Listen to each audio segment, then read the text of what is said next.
Attention, vous écoutez un programme audioactif. J'espère que vous avez enfilé votre plus belle cape, que vous avez sorti vos griffes en adamantium et aiguisé tous vos batarangs, puisque c'est l'heure pour James et son équipe de vous faire découvrir le monde merveilleux du comics dans Comics Discovery.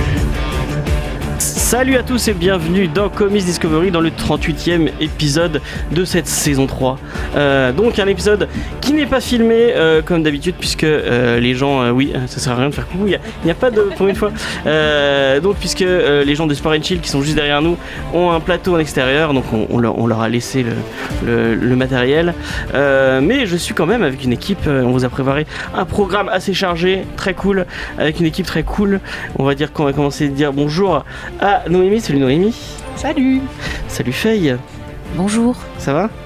Oui. D'accord. En face de toi, il y a Charlie. Salut Charlie. Salut. Et à côté, Mathieu. Salut. Et du coup, est-ce qu'on est obligé de rester habillé si personne ne voit ? Tu fais comme tu veux. Et on a un invité puisqu'on a Christo, donc auteur de BD et membre de l'association Entrée Libre, c'est ça ? Oui, absolument. Bonjour tout le monde. Et tu vas nous en parler tout à l'heure après les news. On commence avec les news directement.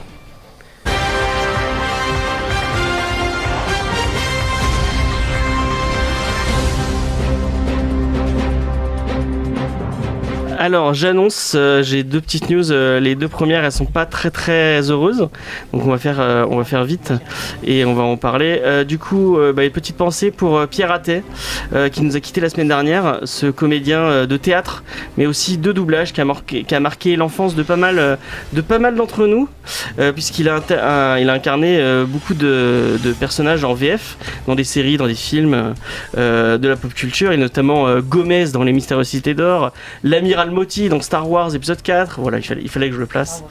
C'est celui qui se fait étrangler, je crois, par Star Wars. Il se fait étrangler par sa propre licence, par Dark Vador. Le père de Conan dans Conan le Barbare, le colonel dans Akira, Cortex dans Minus Cortex, mais aussi, surtout, le fameux Dr. Emmett Brown dans le Retour vers le futur, dans les 3 Retour vers le futur, et il a aussi fait tout Christopher Lloyd, je crois. C'est lui dans Roger Rabbit. Roger Rabbit. C'est lui dans Roger Rabbit ? Oui. Ok.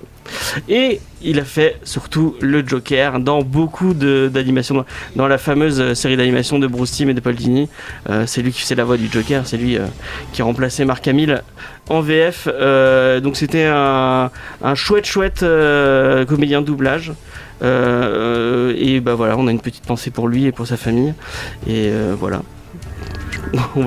Quelqu'un a quelque chose à dire sur Pierre Attet ? Non, c'était un bel hommage. Ok, on va passer à la deuxième news, un peu triste, puisque on parlait de Stan Lee, ce grand homme, je pense la personne la plus iconique du monde des comics de ces dernières années, mais malheureusement dans ces dernières années il y avait des petites rumeurs un peu inquiétantes sur lui et sur son entourage, et parce que notamment des vidéos de lui où on voyait que le pauvre monsieur savait plus trop où il était et qu'il était un peu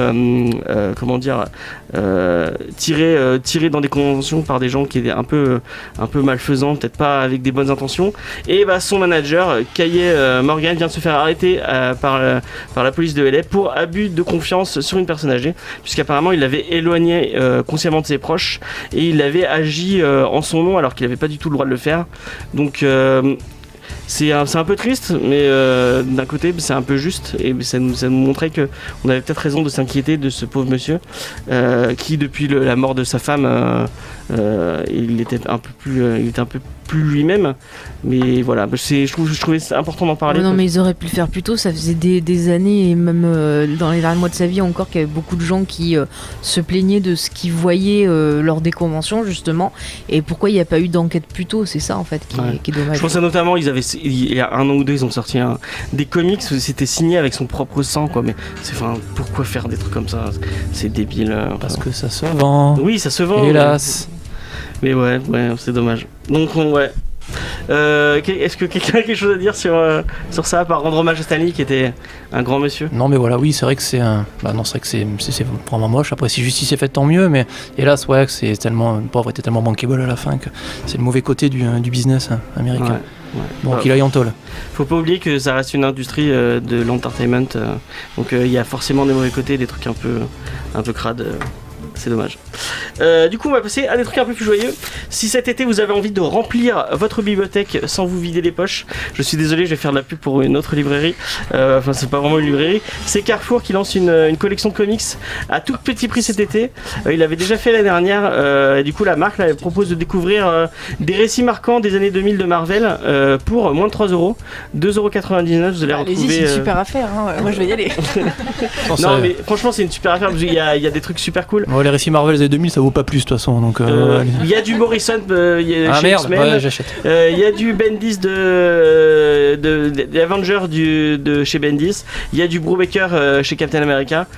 Donc c'est plein de récits assez marquants des années 2000. C'est pas des trucs je suis allé demander à des gens qui s'y connaissent un peu plus que moi en Marvel en me disant est-ce que vraiment il y a des trucs, c'est pas des trucs super immanquables, mais franchement pour 3€ ça vaut vraiment le coup. Vous pouvez vous faire plaisir, lire des trucs un peu cool. C'est des anthologies surtout, hein. Vous avez des petits bouts d'histoire un peu au milieu des arcs, mais pour découvrir les personnages c'est pas mal.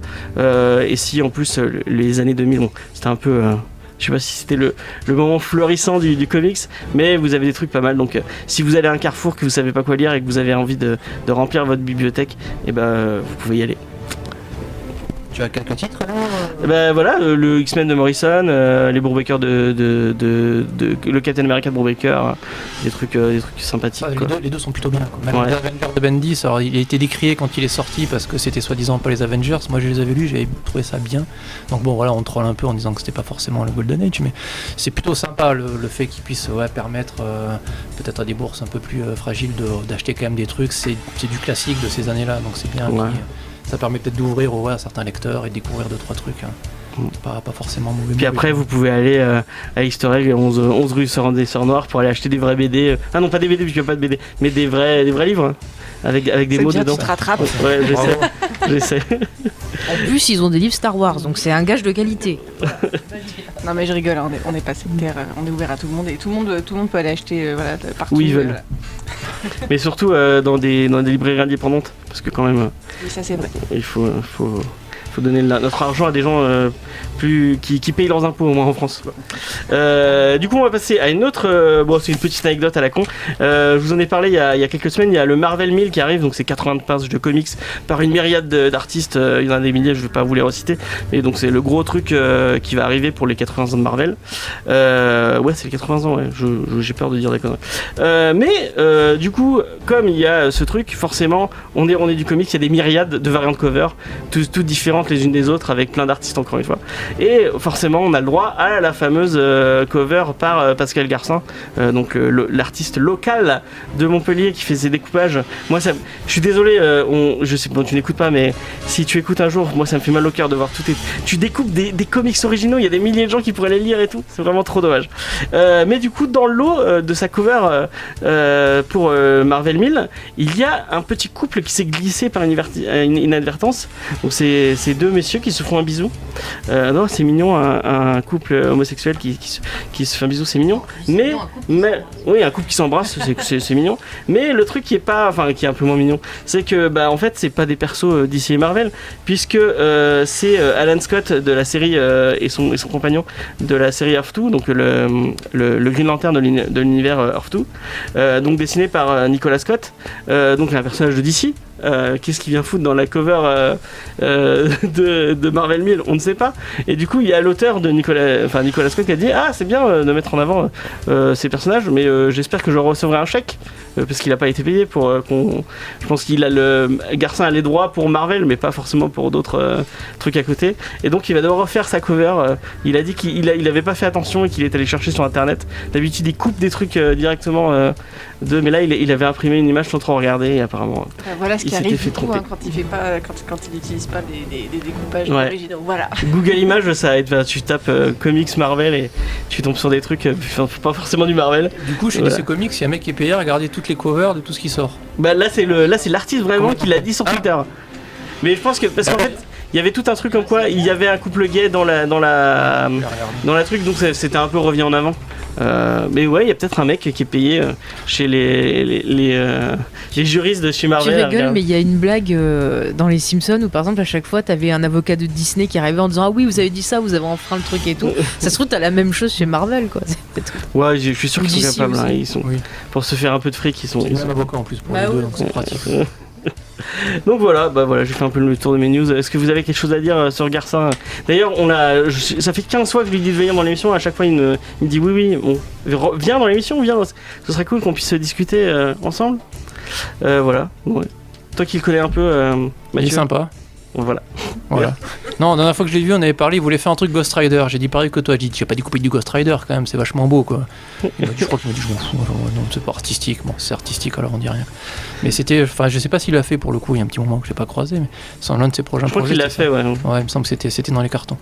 Mais ouais, son travail est assez impressionnant ouais, quand même. Et puis ouais, un petit Frenchie qui perce aux États-Unis, ça fait toujours plaisir. Ouais, bah ouais, il y en a souvent des covers. Hein. Marvel l'appelle méchant, puis même d'ici. Hein, il a fait des trucs chez des gros éditeurs. Oui, hein. puis c'est pas n'importe quoi. Il a fait un Spider-Man, c'était, je vais pas dire le numéro, je vais me vautrer, mais C'est le c'était 700, je crois. 700, c'est ça, ouais, je crois. En plus, c'était un numéro vraiment important, et puis c'est lui qu'ils ont appelé pour le coup. Puis sa couve était jolie. Bah, c'est la première qu'il a fait, je crois, Mm. pour Marvel. Donc tant mieux. Découpe, vas-y. Je sais qu'il nous l'avait offert quand c'était ressorti, parce qu'il l'avait ressorti en VF, et il avait fait une séance de dédicace dans une librairie concurrente que je n'aimerais pas ici. Sur une lointaine planète, c'est ça? Ouais, voilà. Et il nous avait offert à faire offrir à nos auditeurs le comics. C'était cool. Voilà. Un monsieur très gentil. Du coup, on va passer à l'interview. Bah, passons à l'interview. Et je vais laisser Faye le faire parce qu'elle le fait mieux que moi. Parce que je suis plus gentille, c'est pour ça. Voilà, oui. Voilà. Entre. D'accord. Non, mais laisse tomber. Alors Christo, rebonjour. Bonjour, Voilà. Pour commencer, est-ce que tu veux un peu te présenter à nos auditeurs? je m'appelle Christo. Sous ce nom-là, je fais pas mal de bandes dessinées en autopublication depuis maintenant plus de 10 ans. Et je fais partie de l'atelier Entrée Libre à Montpellier, qui recoupe plusieurs dessinateurs, dont Matt Conture, qui est un petit peu connu, puisqu'il a créé la maison d'édition L'Association, qui a maintenant 20 ans d'existence et qui a un petit peu, disons, révolutionné le côté éditeur indépendant en bande dessinée au début des années 90. Et maintenant, donc, dans cet atelier, il y a pas mal de dessinateurs, dont Frédéric Dupuis, qui a créé l'atelier avec Matt Conture, donc maintenant il y a 10 ans. À la rentrée, on va fêter les 10 ans de l'atelier, donc il y aura une grande fête, tout le monde est invité. Vous nous trouverez sur Facebook, Internet, pour voir la date exacte. Tous les liens seront dans la description, bien sûr. Voilà.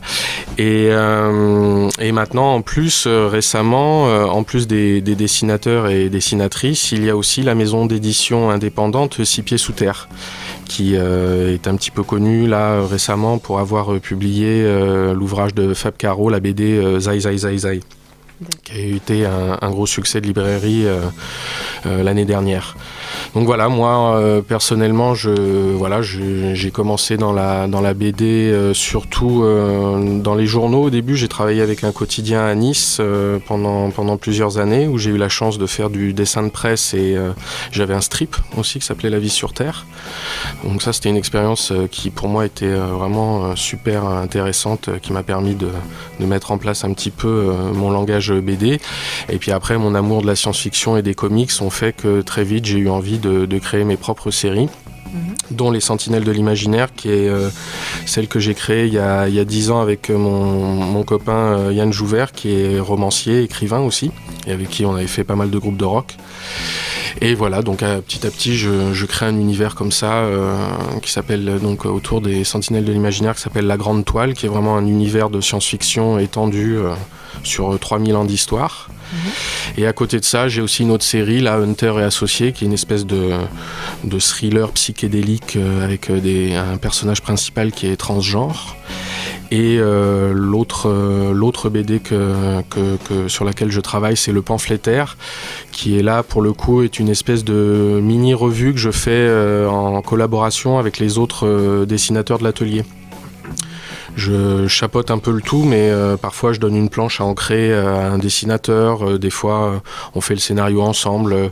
C'est une petite revue un peu comme ça, expérimentale et un peu plus humoristique, qui permet aussi de se changer les idées et de changer d'atmosphère plutôt que de faire tout le temps des séries comme ça à épisodes. Puis c'est collaboratif, ça permet aussi peut-être d'échanger les expériences, de s'apporter des choses l'un l'autre, d'apprendre des autres. Ah ouais, là en plus c'est tout l'intérêt aussi de l'atelier, c'est pour ça que j'étais très content de l'intégrer il y a maintenant 7 ans, c'est que ce qui est génial là-bas, c'est effectivement la possibilité d'échanger avec d'autres dessinateurs. Et donc oui, effectivement, il y a toujours un moment où tout le monde travaille, mais il y a toujours aussi un moment où on échange. On voit quelles sont les techniques que les autres emploient, on apprend des choses qu'on ne connaissait pas, sur vraiment purement technique, quel type de pinceau tu utilises, quel type de blanco, comment tu fais pour coller ton papier sur ta planche, etc., etc. Enfin, tout le monde a un peu ses trucs, ses astuces, et ça permet de les partager. Et puis, c'est aussi effectivement toujours intéressant de voir des gens au travail dans le concret du dessin et de voir comment on gère un dessin, comment on gère une planche, comment on gère une technique et effectivement dans le pamphlétaire, pour moi ça me permet de faire ça avec les autres membres de l'atelier, tout en mettant tout ça concrètement dans un journal, avec des histoires et d'être à l'écoute des autres, d'échanger et d'expérimenter. Ok. Et est-ce que tu peux nous parler un peu plus de Entrée Libre, justement, comment c'est né, tout ce que ça propose Alors, comment c'est né, comme je disais tout à l'heure, c'est surtout Frédéric Dupuis et Matt Conture qui ont créé ce lieu. Alors, je sais que Fred, qui est vraiment une excellente dessinatrice, enfin moi, elle a vraiment un talent incroyable. Vous pouvez voir aussi son travail. Alors, elle fait des décors de théâtre, des livres pour enfants, elle a fait l'école Émile Cole à Lyon, donc c'est vraiment moi ce que j'appelle une vraie professionnelle du dessin. Elle a fait une devanture de magasin à Montpellier, tout en haut de Saint-Guilhem, justement, juste avant notre rue, la rue du Bail où est l'atelier, il y a la rue Saint-Firmin, et au tout début, il y a une boutique de bijoux dont j'ai oublié le nom, mais vous verrez un très beau profil de femme avec un perroquet. C'est Fred Dupuis qui fait ça, et vous verrez sa technique de dessin et de peinture, c'est assez incroyable. Et elle cherchait en fait un lieu pour justement travailler, mais ne pas être seule. Parce que le dessin est quand même une activité souvent solitaire, même si on travaille avec un scénariste, par exemple dans les BD, le travail peut se faire à distance, et c'est vrai que le dessinateur souvent est seul, et parfois c'est un peu lourd. Et je crois que Fred cherchait vraiment en fait un atelier à partager avec d'autres dessinateurs. Et donc ils ont eu la chance de trouver ce lieu qui est dans le centre de Montpellier et qui est ouvert sur la rue, qui est comme une boutique. Ouais. Sauf que là, à travers les vitrines, vous pouvez voir des gens dessiner, faire des BD, travailler. Et donc voilà, petit à petit, c'était il y a 10 ans, et il y a toujours eu pas mal de dessinateurs de tous les horizons. Alors bon, surtout tout ce qui est un petit peu BD indépendant, dessin contemporain, graphisme. Et après, il y a eu des turnovers, quoi. Des gens sont partis, d'autres sont arrivés, comme moi. Et voilà, là maintenant, ça fait 3-4 ans que les 5-6 dessinateurs sont toujours les mêmes. Et là, le grand changement, ça a été l'arrivée de l'éditeur Six Pieds Sous Terre, voilà, qui effectivement n'est pas un dessinateur, est une structure indépendante et d'édition de bande dessinée, mais qui fait aussi que ça donne un nouvel élan à l'atelier, parce qu'on a par exemple la salle du fond qui était avant réservée aux dessinateurs. Vu qu'on était moins de dessinateurs, on en a fait maintenant un lieu d'exposition où on fait souvent des expositions de dessinateurs ou d'artistes. Et ce qui fait que maintenant c'est vraiment un lieu, disons, multifonctionnel, quoi. C'est à la fois un atelier, une galerie et un espace de vente, une librairie aussi, mais qui est vraiment spécialisé sur la bande dessinée indépendante pour le coup. C'est marrant cette idée parce que des ateliers d'artistes, il y a Vatim et Trondheim, ils en ont un aussi. aussi, mais il est pas ouvert au public. Tout à fait, ça non, oui, il y a plein d'ateliers d'artistes à Montpellier. D'ailleurs, il y a une espèce de manifestation, je crois souvent, d'ateliers d'artistes qui sont ouverts pendant une journée, comme une espèce de journée du patrimoine. Mais c'est vrai que la plupart du temps, les ateliers d'artistes sont des lieux fermés en fait. Ouais. Alors que nous, effectivement, ça a toujours été un peu la spécificité d'entrée libre, c'est que sauf si le dessinateur veut vraiment être tranquille, on a une espèce de grille derrière la porte principale et que si vraiment il a envie d'être tranquille, on peut aussi dire no trespassing et voilà. Mais sinon, c'est effectivement un lieu où il y a deux grandes vitrines qui donnent, où on peut voir à travers qu'il y a deux grandes salles et il y a toujours eu plein de bureaux. Et effectivement, moi je suis plutôt du genre à laisser la porte ouverte, même si effectivement je suis au milieu d'une planche, des fois je vais un petit peu m'arrêter. Mais disons, ça m'a jamais trop dérangé. Ok. Donc les gens peuvent rentrer, venir vous poser des questions. Tout à fait. Ah ouais. Ça, et c'est... si un dessinateur, par exemple, a envie de rejoindre votre groupe, ça se fait quand même de façon assez simple ou il faut quand même... Alors, ça se fait de façon assez simple. Là, le problème, c'est qu'on n'a plus de place de libre. C'est-à-dire que là, effectivement... Il faut dessiner par terre, voilà. Oui, après, voilà, on peut dessiner par terre, mais c'est vrai que pour l'instant, on va pas prendre de nouveaux membres dans l'atelier parce qu'il y a plus de place et que effectivement, pour l'instant, ça n'est pas à l'ordre du jour. Après, par contre, chaque fois qu'une place s'est libérée et qu'il a fallu décider pour ceux qui restaient de qui devait arriver, il n'y a pas exactement à proprement parler de règles ou de chartes, ni graphiques, ni morales, ni philosophiques. À entrée libre, ça fonctionne un petit peu au feeling, quoi. Donc voilà. Après là, c'est vrai que ça fait maintenant assez longtemps qu'il n'y a pas eu de nouveaux membres. Donc c'est vrai que c'est pas un atelier ouvert au public, par contre au niveau pour venir dessiner, voilà. C'est ouvert au public si vous voulez venir voir, rencontrer les dessinateurs ou disons rencontrer les gens de Six Pieds Sous Terre ou venir à toutes les expositions et les vernissages qu'on organise. Là, c'est ouvert absolument à tout le monde. Mais c'est vrai que, par contre, des fois, on fait des séances de dessin libre, dessin ouvert, ça peut encore arriver, mais c'est très aléatoire. Là, vous faites des ateliers aussi. Okay. Parce qu'il y avait l'atelier assez exceptionnel pour... Voilà, alors c'est toujours très particulier, c'est-à-dire que c'est vrai qu'il faut... venez nous voir venez vous brancher avec nous sur Facebook parce que c'est vraiment le bon outil pour ça. Il n'y a pas longtemps, on a fait venir la fabrique à fanzine avec l'éditeur à Trabil et là effectivement c'était ouvert au public pendant la comédie du livre et tout le monde pouvait venir prendre une feuille A4, faire un petit fanzine et partager cette journée où tout le monde a fait de la bande dessinée pendant quand même quasiment plus de 10 heures, quoi. Oh, c'est cool, c'est pas mal ça. Donc effectivement de temps en temps on fait des petits événements comme ça où on ouvre vraiment au public, mais c'est toujours un petit peu improvisé aussi. Enfin voilà, on le sait un petit peu à l'avance, mais on peut pas. Enfin, avant c'était plus fréquent. Maintenant, c'est un peu plus compliqué aussi à organiser. Ok. Et toi justement, qu'est-ce qui t'a donné envie de faire de la BD ? Je dessine depuis que je suis tout petit et puis la bande dessinée a été très très importante pour moi dès ma prime jeunesse, quoi. Comme je te disais tout à l'heure, moi ça a été surtout la bande dessinée franco-belge. Mon oncle qui un jour me ramène un recueil de la revue Pilote à la fin des années 70 alors que j'ai que 7-8 ans et que dedans il y a à la fois Valérian, Druillet, Astérix, Claire Bretécher et que je tombe sur un superbe dessin d'une femme nue en position lotus et j'ai 7 ans et je me dis mais qu'est-ce que c'est que ça, vite je referme, je mets sous mon lit et ma mère est dans la cuisine, tu as vu, tonton t'a amené des bandes dessinées et moi je dis oui c'est bon, j'ai vu voilà, et à partir de là j'ai découvert plein de choses et après ça a été effectivement les premiers comics Marvel qui étaient traduits en France par Lug Édition, donc Strange, Spécial Strange, tout ça, enfin voilà, quand on était jeune on courait chez notre marchand de journaux pour découvrir ça et on était comme des fous. Donc c'est ce mélange de tout ça et après, comme je disais aussi, les revues pour moi importantes qui ont été après Pilote, qui ont été surtout Métal Hurlant, L'écho des savanes et surtout à suivre aussi, mais surtout Métal Hurlant. Voilà, c'est vrai que moi en tant que grand fan de science-fiction, à la fois après avec le cinéma et la littérature, c'était vraiment tout cet univers-là.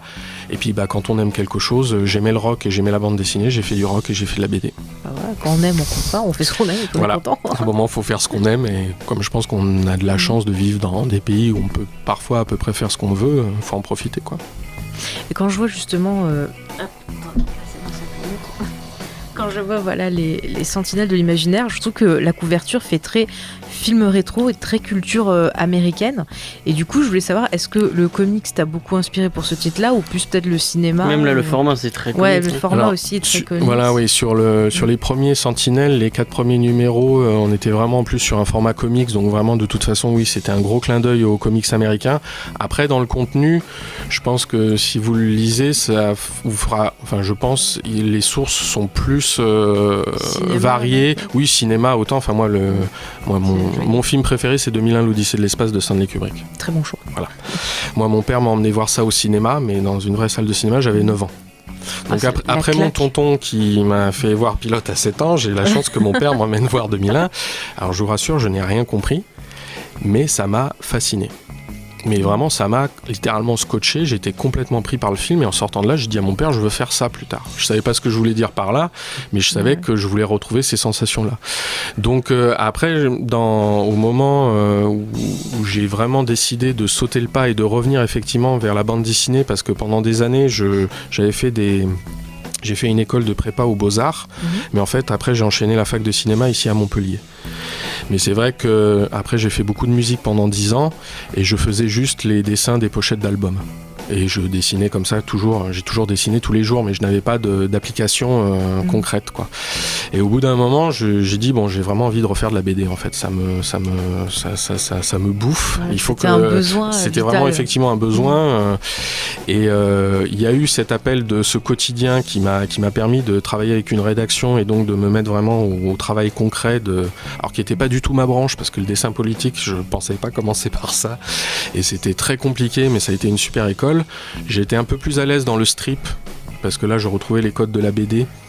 Mais T'as des influences du dessin de presse et du strip américain qui te parlent? Des oui. gens comme Watterson Ouais, alors moi c'est toujours plus vieux que ça. Moi c'est carrément Snoopy, hein. Pour moi Schulz c'est un maître, quoi. C'est-à-dire qu'au niveau strip, pour moi, il y avait pas mieux. D'ailleurs, moi, le vrai dessinateur, alors pour le coup, celui qui m'a vraiment le plus influencé, d'ailleurs, ça se retrouve, qui était en fait un dessinateur de presse, même si lui faisait des strips d'aventure, c'est Milton Caniff. Terry et les pirates, Steve Canyon, ouais. je sais pas si ça vous parle. Si, Bon, ça c'est très très vieux, mais pour moi c'est-à-dire que c'est un maître du clair-obscur. C'était vraiment la bande dessinée américaine des années 30-40, à l'époque de Flash Gordon, Rip Kirby, ou des choses comme ça. Mais lui, c'était vraiment un maître du pinceau. D'ailleurs, Hugo Pratt est totalement influencé par Milton Caniff. Pour moi, c'est l'un des plus grands. C'est vraiment ça qui m'a le plus fasciné, et effectivement, j'en étais même à essayer de recopier ses cases, quoi. C'est vraiment le dessinateur qui m'a peut-être le plus obsédé au niveau même du travail sur le graphisme et tout, quoi. Mais après, oui, dans les Sentinelles, je pense qu'au niveau et un peu dessin, mais surtout philosophie, ça s'inspire après encore plus de tout ce qui était bande dessinée européenne des années 70, quoi. Voilà. Après, au niveau peut-être montage, cadrage, oui. Moi, après, je suis un enfant des comics, hein, donc moi, c'est à la fois Jack Kirby, Steve Ditko, tous les classiques. Tu prends tout ce quoi. que tu as lu et tu essaies de le après, mélanger, de voilà. le remettre dans ce que tu fais. Moi, par contre, je pense que j'ai vécu des décennies merveilleuses où effectivement ça arrivait de tous les côtés. Et effectivement, que ce soit cinéma, littérature, bande dessinée, à l'époque les séries télé c'était pas trop ça quand même, hein. On les comptait sur les doigts d'une main. Pas des masses. Voilà, bon moi, là encore je dois remercier mon père parce qu'il m'a fait voir Le Prisonnier qui pour moi reste... C'est un chef-d'œuvre. Voilà, le chef-d'œuvre absolu. Mais voilà... Effectivement, on prenait tout. Pour moi, le rock allait avec la BD et ça allait avec le cinéma et tout ça se mélangeait, se répondait, interagissait. La pop culture, voilà. qui est vraiment...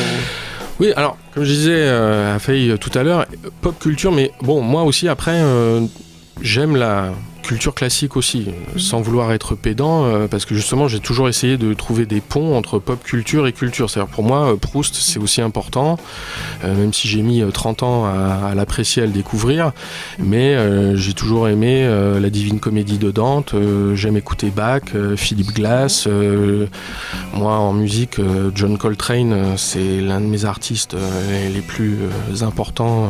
Donc voilà, j'essaye surtout de ne pas mettre trop d'étiquettes et trop de... Évidemment, on est obligé de comparer les choses. Alors après, après la c'est pop trouver culture, de trouver des ponts. Mais si tu regardes la pop culture, souvent on va faire référence à des œuvres classiques justement, et ça peut très bien arriver que grâce à une œuvre de pop culture, on aille peut-être découvrir une œuvre un peu plus classique aussi. Donc je trouve que les deux sont liés quelque part. Ah, ça de toute et façon, bien sûr. Ça, je rassure souvent des parents terrifiés que je vois encore, parce que maintenant moi j'ai 3 filles, donc je suis en âge de parler avec d'autres parents qui ont des enfants qui continuent maintenant à lire des bandes dessinées et des comics, et je suis encore aujourd'hui en train de rassurer les parents en leur disant ne vous inquiétez pas, on peut lire ça et lire des choses. On peut lire ça et je reprends toujours l'exemple de Spider-Man, l'oncle Ben qui meurt, c'est quasiment une application de Deep, quoi. Bon, c'est pas son père, mais c'est son père de substitution, et il est un peu responsable du meurtre de la mort de son père, et donc c'est gros Deep. guillemets.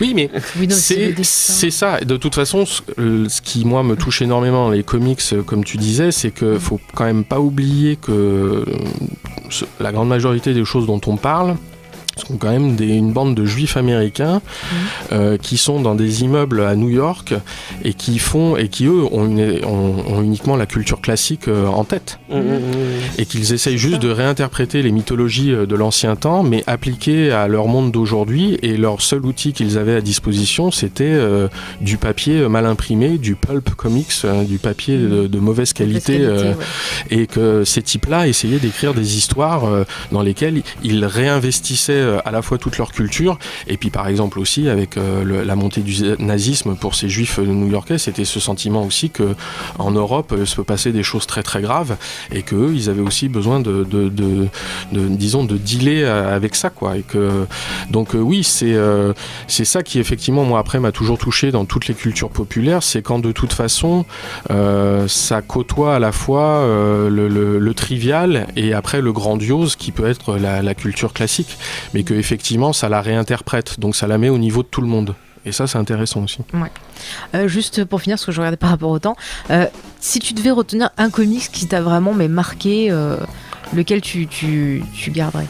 Vraiment comics, genre on parle genre que Marvel, DC. Non, comics c'est en général de toute façon. De la BD américaine. Oui, j'ai pas dit super-héros ou Marvel ou DC, j'ai dit comics en général. Si vraiment on parle, moi je dirais ça sera Milton Caniff, ouais. Si vraiment après, parce que pour moi c'est ma source, c'est ma base.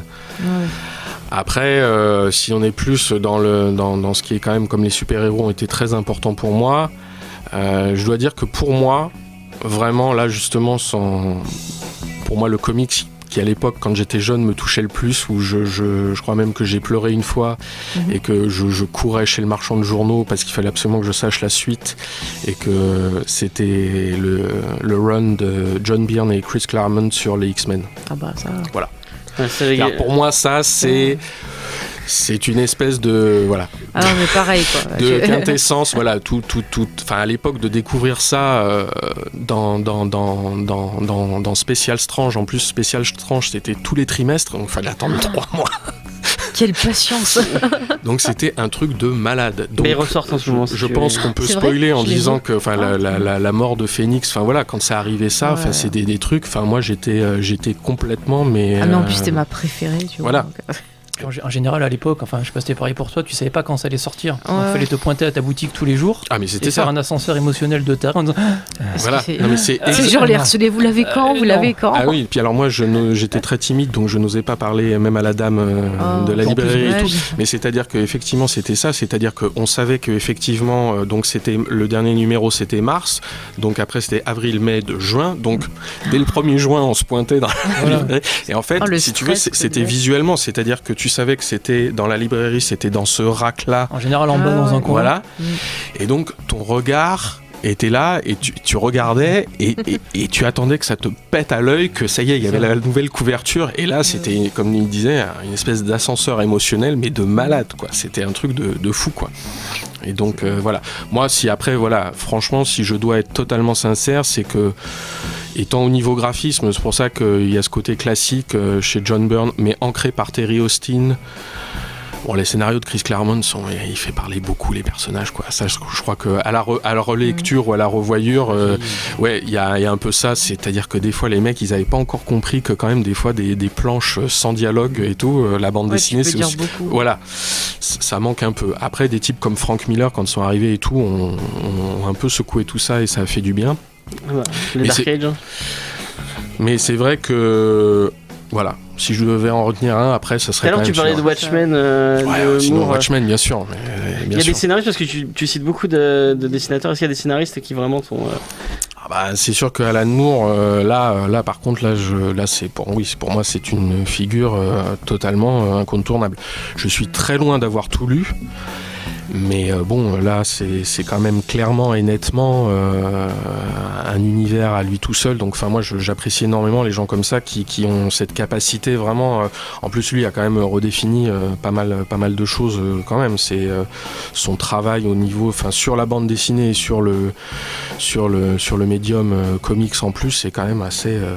C'est lui c'est lui et Miller qui ont lancé le Dark Age après. Je ne savais pas que ça s'appelait le Dark Age, mais oui, ça. De toute façon, Watchmen, moi j'ai encore les éditions d'origine française traduites par Jean-Patrick Manchette en plus. Ah, celles qui sont un peu. Apparemment, elles sont un peu. Ah non, c'est les bonnes, celles-là. Ah ouais ? Oui, non, c'est après qu'ils ont refait. Ah, c'est la deuxième, ok. C'est la deuxième. Je suis pas assez fan de Watchmen. Non. Celle de Manchette était. Nickel. Enfin bon. Il commence à. On a un comics quand même. On a une review. C'est très intéressant, mais on a une review quand même à vous faire. Est-ce qu'on saute quand même la première pause musicale ? On n'a pas beaucoup de temps. J'ai juste une question. Ouais, vas-y. Lovecraft fait partie aussi des. Oui. C'est là, je viens d'acheter je vous conseille la bio énorme là. De Actu SF en double volume. Parce que elle est chez. Ouais, très bien. Chez Easter Egg, il faudrait que j'aille la prendre aussi. Voilà, nickel. Attention, 2 énormes volumes, mais ça a l'air absolument. Parce que James, à Noël, par exemple, tu peux aller à Easter Egg. Tout à l'heure. Et Métal Hurlant, ça se. Métal Hurlant et Drouillet, je trouve que ça se voit, mais dans le bon sens du terme. Il y a vraiment des planches qui font un peu Lancelot. Tu vois, il y a l'air d'avoir un petit côté Lovecraft. Merci. Mais c'est comme tu disais, alors je feuillette un peu, mais. Il y a vraiment le mix des deux cultures. Il y a du franco-belge à un moment donné, mais un peu indé. Puis après, t'as un peu de découpage comics, mais ça se marie bien.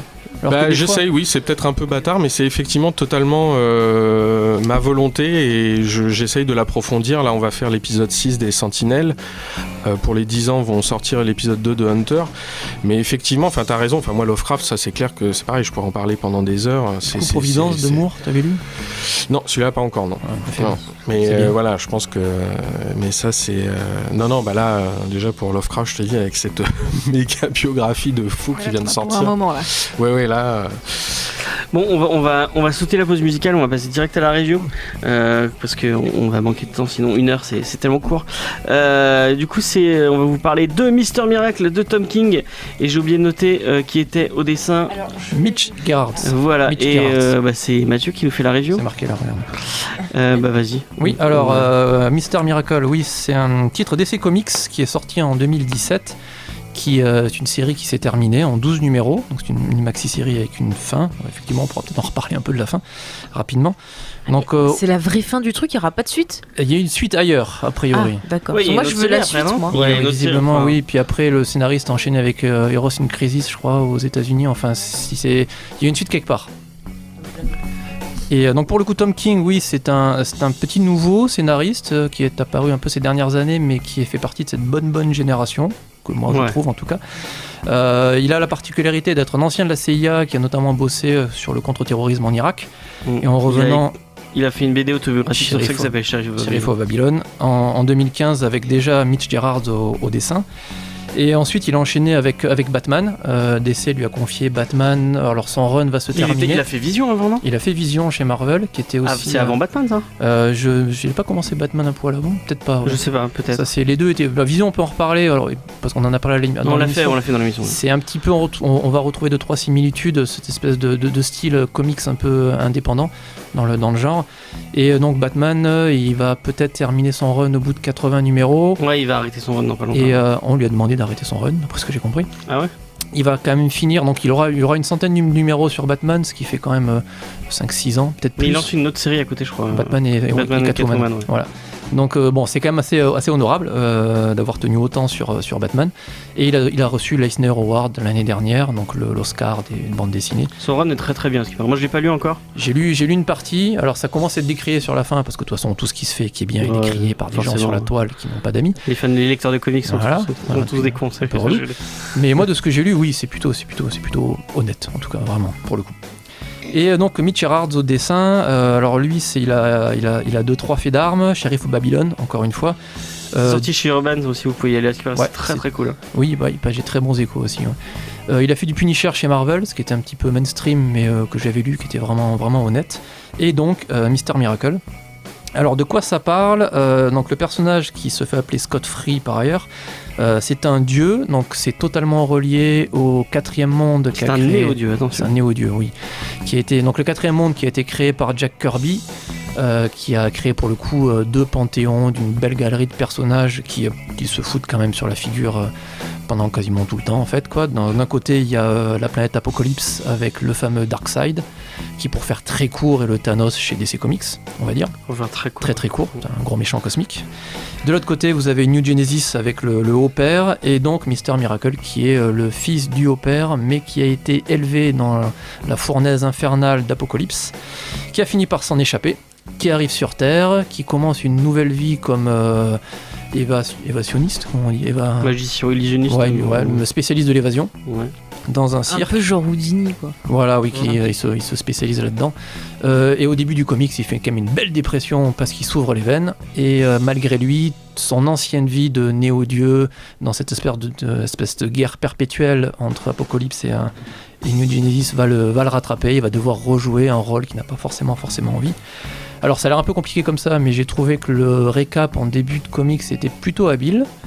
Parce qu'en plus c'est des personnages des années 70, c'est quand même très pop, mais c'était plutôt pas mal fichu, du moins l'entrée. Moi j'ai pas trouvé que c'était particulièrement compliqué, je connaissais un petit peu, mais c'était plutôt habile, et d'autant plus que en fait il enchaîne très vite par un début qui est beaucoup plus indépendant, beaucoup plus intriguant. Là pour le coup il laisse vraiment le lecteur comprendre, il n'y a pas de voix off qui explique forcément tout, on prend pas le lecteur par la main, on sait pas trop ce qui se passe, mais au début ça marche pas mal, on est vraiment dans un ton un peu particulier qui rappelle effectivement son vision. Ça fait très bien. Ouais. Mitch Gerads, graphiquement ça reste un tour de force je trouve, parce que je crois qu'il fait toujours la même planche. Donc c'est un découpage ultra classique de 9 cases, et c'est systématiquement le cas, à part quelques peut-être pages intégrales, mais sinon c'est ça tout le temps. Et là pour le coup quand tu lis son Punisher, tu vois qu'il a vraiment adapté, enfin il y a vraiment un ton particulier qui a été mis. Et c'était même un vrai paradoxe parce que ce perso est très, très pop. Le quatrième monde c'est Kirbyesque, hein, donc t'as plein de couleurs, ça pète de partout, t'as des formes un peu aberrantes. Et là au contraire on est dans du très réaliste, c'est vraiment très très concret. C'est une vie en fait avec ce qu'il y a de très négatif, une guerre perpétuelle, une enfance très très douloureuse, une grosse dépression d'entrée de jeu, aussi des choses très positives. On voit une vie de couple, on voit même vivre ensemble, un foyer, un enfant qui arrive, et c'est malgré le background assez cosmique et assez vraiment comics du personnage, je trouve qu'on s'y attache. C'est un brave gars, ce Scott Free. Il est dans une situation assez inextricable, assez difficile à vivre, et tu sens c'est touchant parce qu'il essaie de faire ce qu'il peut, tente de faire le bien, d'assumer un rôle qu'il a pas du tout envie. On peut toujours se poser la question tous, qu'est-ce qu'on aurait fait un peu dans ce rôle avec les responsabilités un peu dégueulasses qui lui tombent sur la figure. Puis il a un entourage assez compliqué. Oui, l'entourage est pas simple, la vie de famille n'est pas simple, et derrière voilà, il a cette famille, il essaie de faire vraiment du mieux qu'il peut. J'ai trouvé que c'était assez puissant le fait de mêler un quotidien très très concret, encore une fois. Il y a des discussions, si vous avez des enfants, il y a des discussions que vous allez forcément retrouver. Il y a des problèmes que vous allez retrouver. Faire une guerre cosmique quand l'enfant il dort pas la nuit, c'est quand même pas facile. Forcément, tu vis en couple, alors à un moment donné, tu vas devoir rediscuter de la décoration de la maison. Là, en l'occurrence, c'est pendant une phase d'infiltration dans une planète. Dans Apocalypse. Ouais, a priori particulièrement mortelle. Donc il y a toujours une opposition entre cette vie très réaliste et un récit cosmique qui peut paraître très mainstream par ailleurs. Après, moi, le reproche que j'y filerais, c'est en termes de rythme. J'ai trouvé que c'était un peu redondant à un moment donné. Ça fait 12 numéros, c'est quand même assez long. Visuellement, le découpage de Mitch Gérard, alors en termes d'action, je trouve que ça dessert pas mal quand même. C'est un peu. C'est marrant, dans Vision, j'ai l'impression que c'est un découpage imposé par Tom King. Parce que Vision, il y avait déjà ce côté. Un peu sérieux, ouais. C'est vraiment ça. Souvent c'est la même case mais avec des dialogues un peu différents. Ouais. Donc c'est vraiment un style assez particulier. C'est ce que disait quand on en parlait avec Christo, c'est ce que tu disais tout à l'heure. Oui. Ouais, après, voilà, enfin, moi je suis entièrement d'accord avec tout ce que tu as dit. C'est vrai que sur l'aspect purement visuel, j'ai des petites réserves, mais moi après, j'ai pas tout lu, donc voilà. Mais c'est vrai que par moment, le côté répétition de cases, le gaufrier de 9 cases me dérange pas, mais c'est vrai que la façon, au final, comment il est utilisé, je trouve que des fois, ça dessert un peu. Ça perd un petit peu, ouais. Alors, il le faisait déjà dans The Vision, non? Je sais pas si un peu, oui, c'était Gabriel Walta qui dessinait, mais t'avais un peu le même genre de découpage un peu rapide. On est très loin de la grosse splash page avec tous les Avengers et Captain America au centre. Ouais. Effectivement, ça peut se comprendre, mais c'est vrai que des fois, je m'y retrouve pas totalement. Ça fait un peu strip, je sais pas si vous êtes d'accord avec moi. Oui. Après, le côté mécanique est pas mal parce que très vite, tu sens qu'il y a un souci quand même. Il a l'air d'avoir des troubles de mémoire. Il y a 2-3 scènes où tu fais ah oui, quand même, il se passe ça. Il commence l'histoire en se coupant les veines, donc. Oui, puis. Mais du coup, avoir un découpage assez mécanique, moi, je me suis vraiment posé la question pendant quasiment tout le comics. Il tripe, il rêve, il a pas survécu, il a survécu. Et là, pour le coup, c'est plutôt gagné. En plus, t'as une espèce de gros fil rouge pendant tout le comics. C'est un spécialiste de l'évasion, donc il y a une espèce de message comme ça. Est-ce qu'il va échapper à la situation qu'elle est, qui est ultra nébuleuse? Et ça marche pas trop mal. Voilà, il y a vraiment une baisse de rythme à un moment donné qui repart vers le haut à la fin parce qu'il y a une grosse question qu'il est censé se poser en tant que personnage important et père, qui pour le coup est assez intéressante. Mais c'est pas facile d'accès. À conseiller, moi j'aurais tendance à conseiller à ceux qui connaissent déjà un peu les comics et les codes, qui sont peut-être un peu fatigués ou qui ont envie de vivre.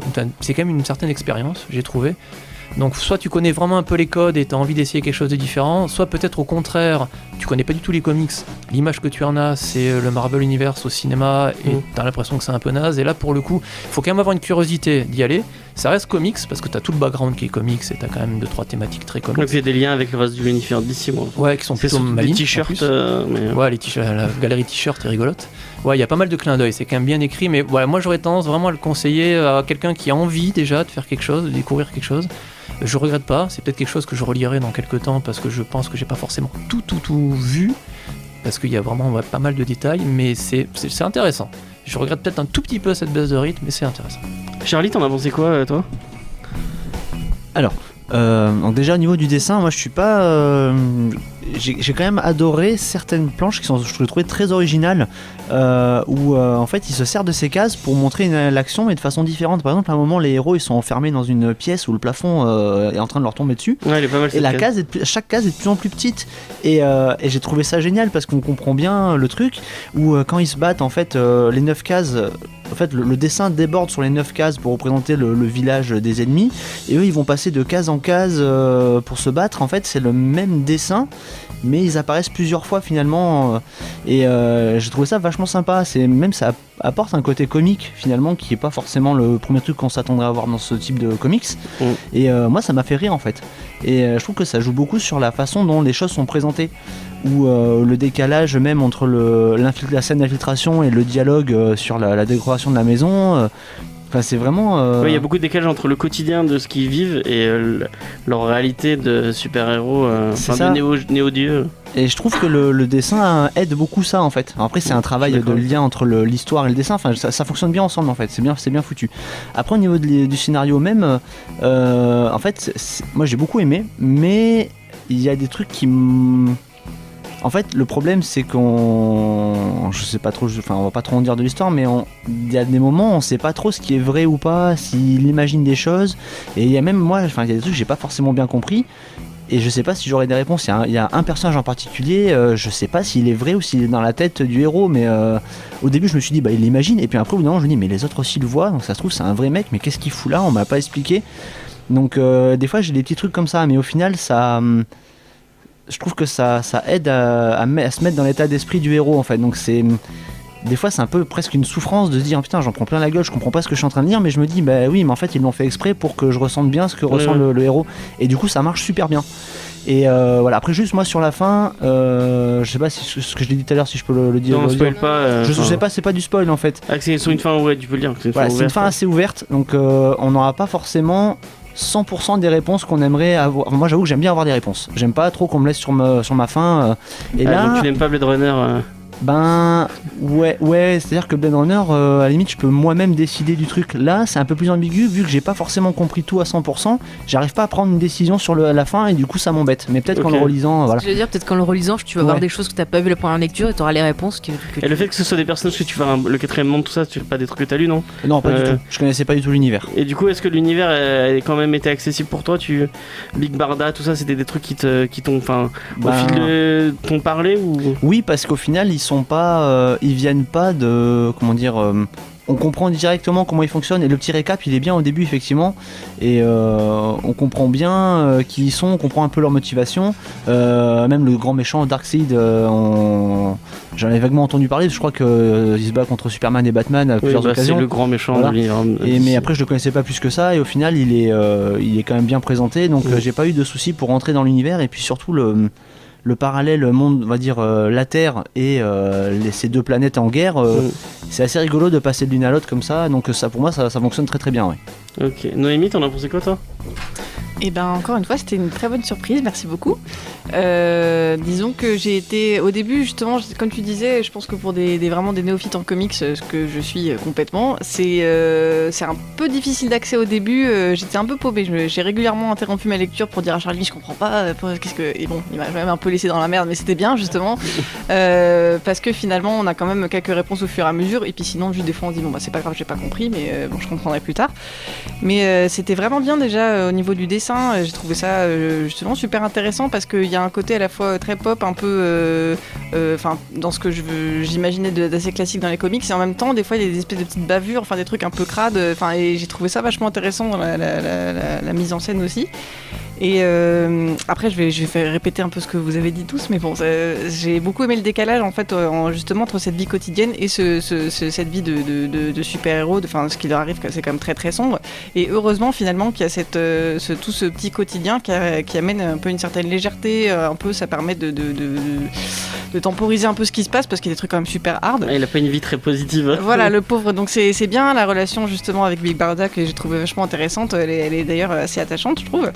Et justement tous ces moments très comiques en fait, il y a beaucoup de, tu parlais de la scène là où ils sont dans le camp justement, où ils cassent la gueule des mecs, il y a plein d'onomatopées rigolotes en fait, je trouve qu'ils alternent beaucoup les scènes très dures, très sombres, et puis un décalage complet où aussi il y a cette scène